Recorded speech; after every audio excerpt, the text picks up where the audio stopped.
तो आइए यहाँ पर हिस्टोरिकल बैकग्राउंड देखते हैं। हिस्टोरिकल बैकग्राउंड देखने से पहले एमएम अकेडमी ऐप जो उसके बारे में आपको बताना चाहता हूँ। एमएम अकेडमी ऐप आप डाउनलोड कर सकते हो, जहाँ पर आपको यूपीएससी और बाकी स्टेट पीएससी से रिलेटेड ज़बरदस्त कोर्सेज देखने को मिलते हैं। सभी कोर्सेज अवेलेबल है, पॉलिटी से लेकर मतलब जीएस 1 2 3 4 सभी अवेलेबल है। हाईएस्ट क्वालिटी कंटेंट है, लोएस्ट प्राइजेस पर। तो डाउनलोड करना मत भूलिए एमएम अकेडमी ऐप। आइए यहाँ पर हम आते हैं रेगुलेटिंग एक्ट ऑफ 1773 पर। थोड़ा बैकग्राउंड हम देख लेते हैं, हालांकि रिवीजन है लेकिन फिर भी थोड़ा बैकग्राउंड आपको बता देता हूँ, जिससे कि जो नए जुड़े हुए एस्पिरेंट्स हैं उनको भी थोड़ा बहुत यहाँ पर लिंक लग जाए। देखिए, ब्रिटिशर्स हमारे देश में आते हैं 1600 के आसपास, और वो आते किस तरीके से है, एज ए ट्रेडिंग कंपनी, कि भाई हमको यहाँ पर हमारा व्यापार करना है, हमको धंधा करना है, और फिर उसके बाद पैसा कमा कर हम निकल जाएंगे। लेकिन होता यह है कि वो बसना शुरू कर देते हैं, और बसते हैं तो इस तरीके से बसते हैं कि भाई वो बाकी जो लोग हैं उनको तो परेशान करना शुरू कर देते हैं। और इसी वजह से जो कंपनी है उसमें कुछ फ्रॉडलेंट एक्टिविटीज़ होती है, और इसी वजह से जो एक्ट्स है वो यहाँ पर ब्रिटिशर्स के द्वारा लाए जाते हैं। मतलब कुछ करप्शन जो है वो होता है, जिस वजह से जो कंपनी के लोग हैं वो अमीर होते जाते हैं लेकिन कंपनी डूबती जाती है। इसी वजह से जो ब्रिटिशर्स है उनको लगता है कि भाई अब यहाँ पर जो शासन है वो शुरू करना पड़ेगा, और यहाँ पर एक्ट जो है वो अलग अलग लाने पड़ेंगे। इसीलिए स्टार्टिंग में होता है भाई रेगुलेटिंग एक्ट, जो रेगुलेशन है वो यहाँ पर लाया जा रहा है, जो कंपनी है उसको यहाँ पर रेगुलेट किया जा रहा है। तो इसमें दो भाग होते हैं। पहला है कंपनी का, जब कंपनी का रूल था। कंपनी का रूल कब तक था, तो 1857 का जो रिवोल्ट है तब तक कंपनी का रूल था। फिर 1857 का जो रिवोल्ट होता है उसके बाद जो ब्रिटिशर्स है पूरी तरीके से अपने ताबे में ले लेते हैं, है ना, जो शासन है भारत का पूरी तरह अपने ताबे में ले लेते हैं। तो ये दो भागों में है। जो पहले एक्ट है 1773 से लेकर 1753 तक, वह हमें जो समझ लीजिए जो कंपनी है उसको रेगुलेट करने के लिए लाए जा रहे हैं, और दूसरे बाद में जो सेकेंड हाफ में आएंगे वो यहाँ पर ब्रिटिशर्स इंडिया को रेगुलेट करने के लिए अपने कानून जो है वो लेकर आएंगे। तो देखिए, माइंड मैप के थ्रू समझना काफ़ी आसान होता है, याद रखना काफ़ी आसान होता है ना। तो जो अपडेट्स है उसके लिए आप टेलीग्राम चैनल पर भी फॉलो कर सकते हो। टेलीग्राम चैनल पर मयूर मोगरे सर्च करना है, वहाँ पर फॉलो करना है। तो चलिए, 1773 एक्ट में क्या हुआ था, तो यहाँ पर गवर्नर ऑफ बंगाल जो उसको गवर्नर जनरल ऑफ बंगाल बना दिया गया था। देखिए, कई बार ऐसे क्वेश्चंस आते हैं कि ये किस तरीके से किया गया था। इनफैक्ट 2023 की एग्ज़ाम है यूपीएससी की, उसमें भी आया था, है ना। तो इसलिए आपको ये चीज़ें पता रहनी चाहिए। इस पर क्वेश्चन जो है पूछे जाते हैं और काफ़ी ईजी है याद रखना, और आपके जो 2 मार्क है वो आपको 100% मिल जाते हैं। जो मिशन है यहाँ पर 120 के ऊपर हमको स्कोर करना है प्रीलिम्स में, इसके लिए जो रिविजन है वो इस तरीके से करना है कि हमको यहाँ पर सही तरीके से जो आंसर्स है वो मिल जाए। तो governor of Bengal governor general of Bengal बन जाते हैं। गवर्नर जनरल ऑफ बंगाल को 4 एग्जीक्यूटिव काउंसिल मेंबर्स के थ्रू असिस्ट किया जाता है, मतलब यहाँ पर इसको असिस्टेंस के लिए कुछ लोग मिल जाते हैं।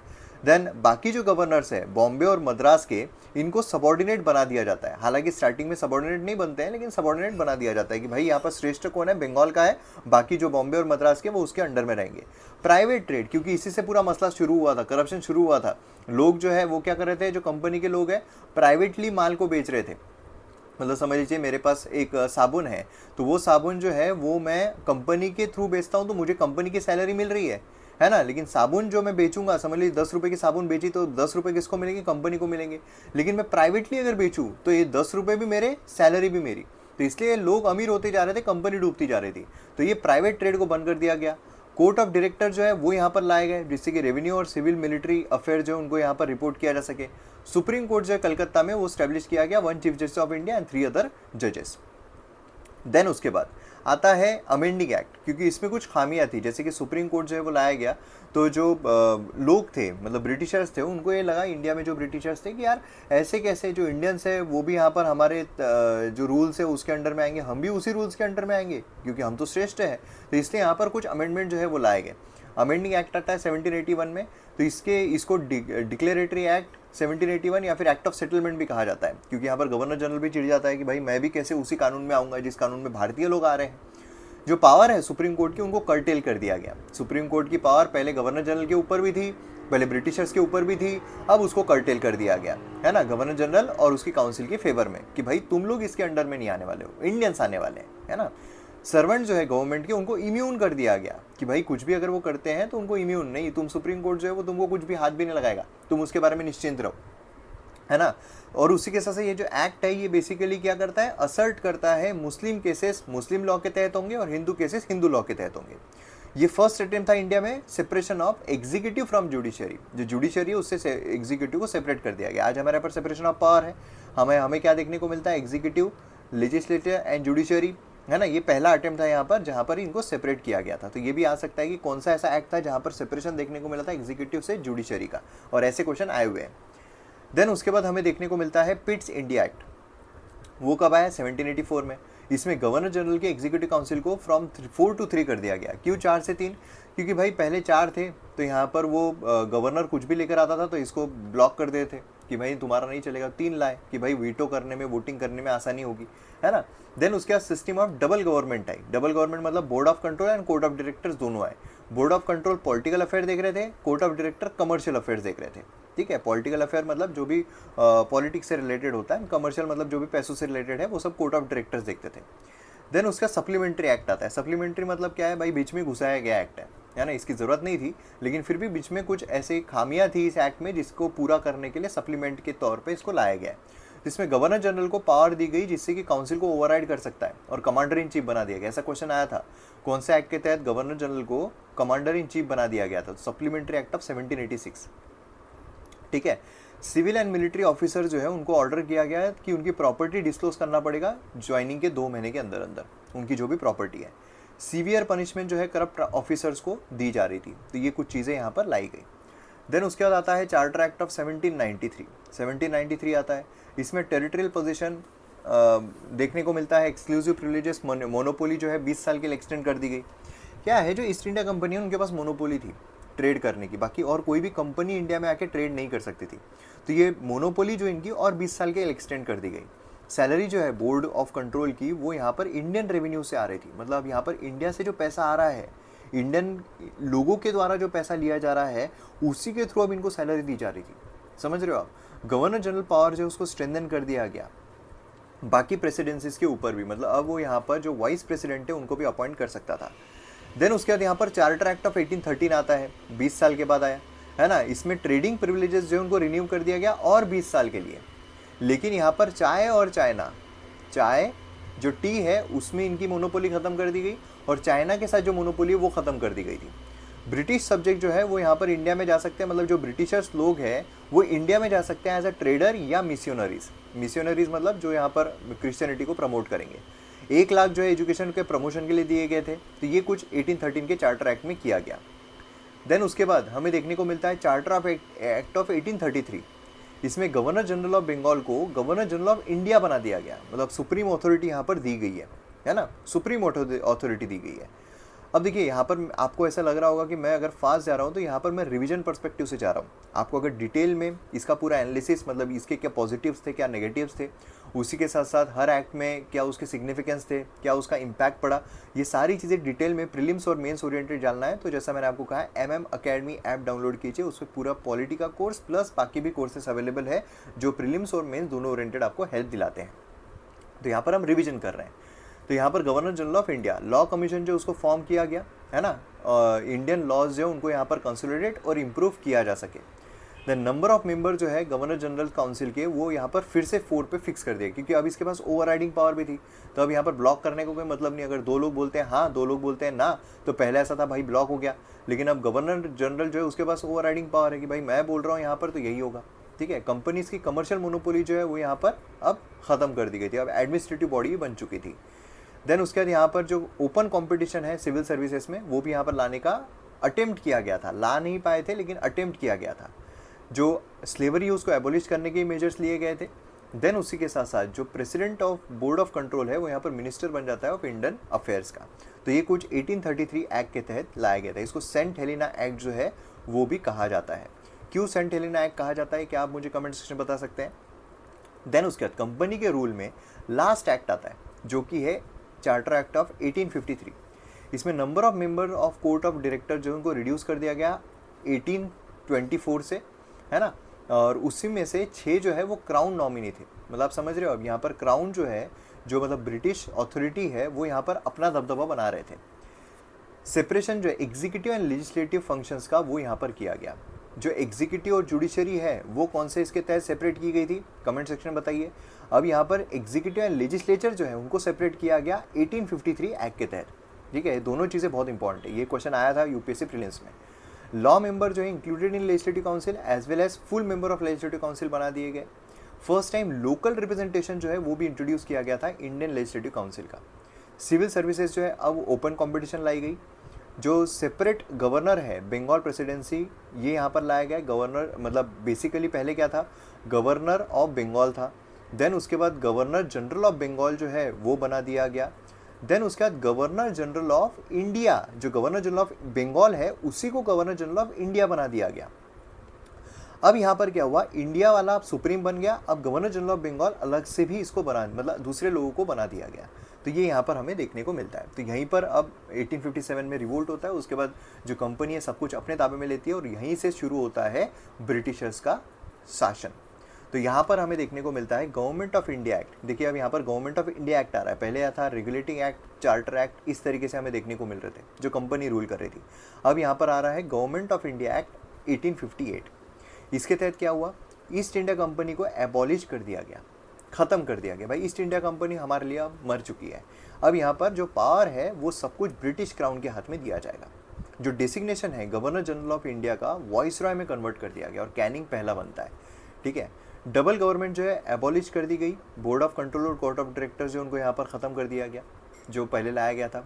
याद कीजिए पिट्स इंडिया एक्ट है ना, कमर्शियल अफेयर कौन देख रहा था, पॉलिटिकल अफेयर कौन देख रहा था, CC court of director commercial affair देख रहा था, political affair board of control है ना, ये एबॉलिश कर दिया गया। New office of secretary of the state जो है वो यहाँ पर लाया गया, पहला लॉर्ड स्टैनली बना था। तो ये गवर्नमेंट ऑफ इंडिया 1858 आता है। देन उसके बाद आता है इंडियन काउंसिल एक्ट ऑफ 1861। अब 1861 के तहत क्या होता है, सबसे पहले तो रिप्रेजेंटेशन प्रोसेस जो है वो लॉ मेकिंग में लाई जाती है। रिप्रेजेंटेशन प्रोसेस कि भाई अब यहाँ पर लोगों का रिप्रेजेंटेटिव आएगा है ना, तो वो यहाँ पर लिया जाएगा। जो लॉ मेकिंग है वो अब रिप्रेजेंटेटिव्स के द्वारा किया जाएगा। जैसे हमारे यहाँ पर अभी रिप्रेजेंटेटिव्स होते हैं, वॉइस रॉय के कुछ नॉमिनेशंस भी आ रहे थे, India as a non official member include किए जा रहे थे है ना। यहाँ पर लेजिस्लेटिव काउंसिल में 3 इंडियंस को नॉमिनेट किया गया था। कौन, Raja of Banaras, Maharaja of Patiala and sir Dinkar Rao, इनको यहाँ पर इंक्लूड किया गया था। देन उसका डिसेंट्रलाइजेशन प्रोसेस आती है। लेजिस्लेटिव पावर जो है बॉम्बे एंड मद्रास जो है उनको भी यहाँ पर प्रोवाइड की जाती है। तो डिसेंट्रलाइजेशन है ना, मतलब सेंट्रलाइज मतलब क्या होता है, कंप्लीट एक के हाथ में, डिसेंट्रलाइज मतलब बाकी लोगों को भी पावर दी जा रही है। तो डिसेंट्रलाइजेशन पावर हमें देखने को मिलती है। देन उसके बाद यहाँ पर नए लेजिस्लेटिव काउंसिल जो उनको स्टैब्लिश किया गया, बंगाल NWFP मतलब north west frontier province and Punjab में भी। देन उसके बाद यहाँ पर वॉइसरॉय को इम्पोर्ट किया गया कि भाई तुम रूल्स एंड ऑर्डर ला सकते हो। उसी के साथ पोर्टफोलियो सिस्टम जो है वो भी लाई गई थी। पोर्टफोलियो जैसे हमें अभी देखने को मिलता है ना कि नितिन गडकरी के पास कौन सा पोर्टफोलियो है, तो उनके पास मिनिस्ट्री ऑफ समझ लीजिए रोड ट्रांसपोर्ट है, या फिर समझ लीजिए फाइनेंस मिनिस्टर जो है वो फलाना फलाना इनके पास है, तो ये पोर्टफोलियो संभालते हैं। उसी तरीके से पोर्टफोलियो जो है वो सिस्टम लाई गई थी 1861 में, जो हम अभी फॉलो कर रहे हैं। सोचिए इमरजेंसी के दौरान ऑर्डिनेंस इशू किया जा सकता था वॉइसरॉय के द्वारा। ऑर्डिनेंस आज भी हमारे राष्ट्रपति इशू करते हैं है ना, प्रेसिडेंट इशू करते हैं, तो अब वॉइसरॉय इशू कर सकते थे बिना लेजिस्लेटिव काउंसिल के कॉन्करेंस के। सेम अभी जैसी प्रोसेस है, और 6 मंथ्स एंड 6 वीक्स उसका भी कार्यकाल था, अभी हमारे यहाँ पर भी उतना ही कार्यकाल है। देन उसके बाद हमें देखने को मिलता है Indian council act 1892।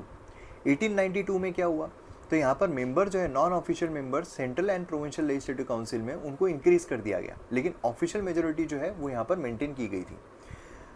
Legislative council डिलिबरेटिव power यहाँ पर हमें देखने को मिलता है, मतलब बजट जो है वो डिस्कस कर सकते हैं, क्वेश्चन पूछ सकते हैं, लेकिन यहाँ पर बजट जो है उनको वोट नहीं कर सकते। मतलब इंडियंस जो है वो यहाँ पर बजट के ऊपर देख सकते हैं, डिस्कस कर सकते हैं, लेकिन वोट नहीं कर सकते। मतलब पूरा पैसा जो है वो ऑर्गेनाइज कौन करेगा, लेंगे किससे, इंडियन से है ना, इंडियंस भारतीयों से लिया जाएगा पैसा, लेकिन वो खर्च किस तरीके से होगा, कहाँ होगा, वो कौन तय करेगा, ब्रिटिशर्स तय करेंगे। बताओ साला हिपोक्रेसी।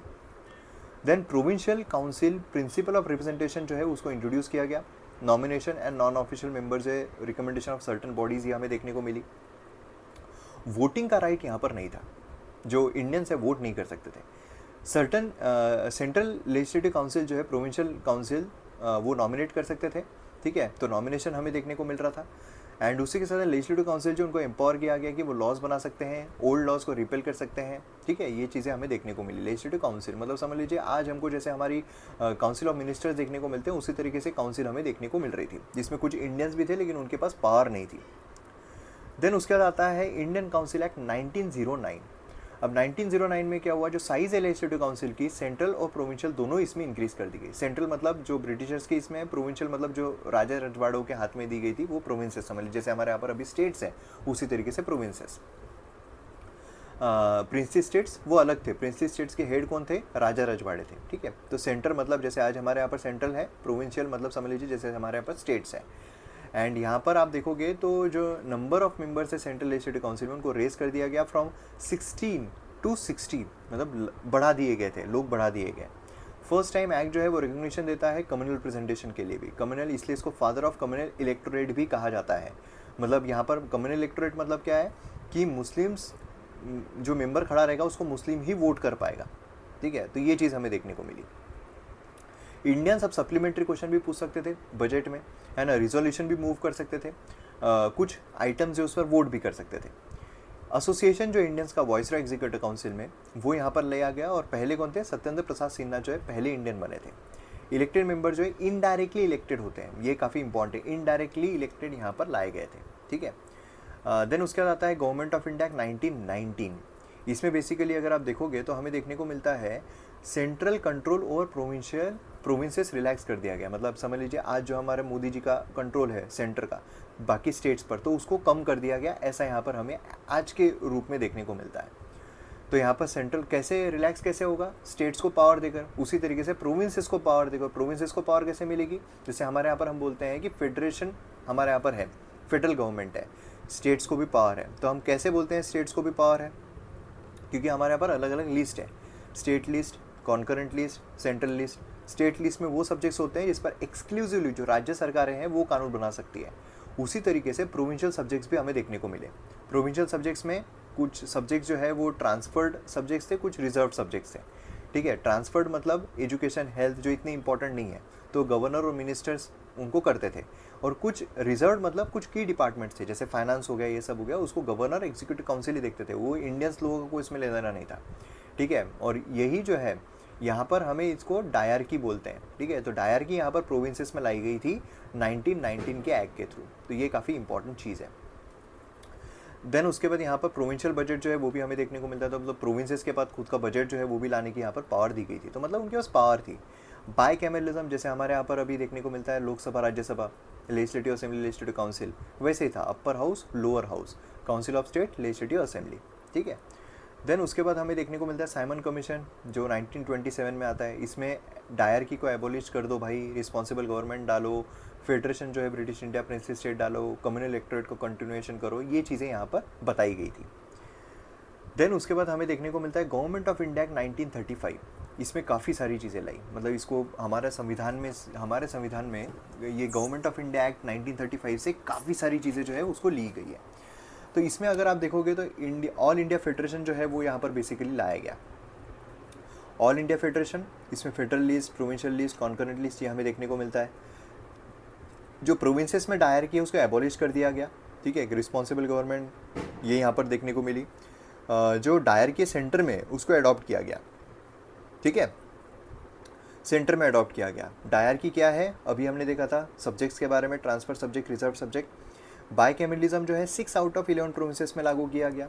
कम्युनल रिप्रेजेंटेशन जो है डिप्रेस क्लास, पहले 1909 में क्या हुआ, 1909 में सिर्फ मुस्लिम्स को सेपरेट इलेक्टोरेट दिया गया कि मुस्लिम्स को ही मुस्लिम वोट कर पाएंगे, लेकिन ये कम्युनल इलेक्टोरेट बढ़ा दिया गया और डिप्रेस क्लासेस के लिए भी, विमेन के लिए भी, लेबर के लिए भी। तो ये क्वेश्चन आया था कि विमेन के लिए कब कम्युनल रिप्रेजेंटेशन बढ़ा दिया गया।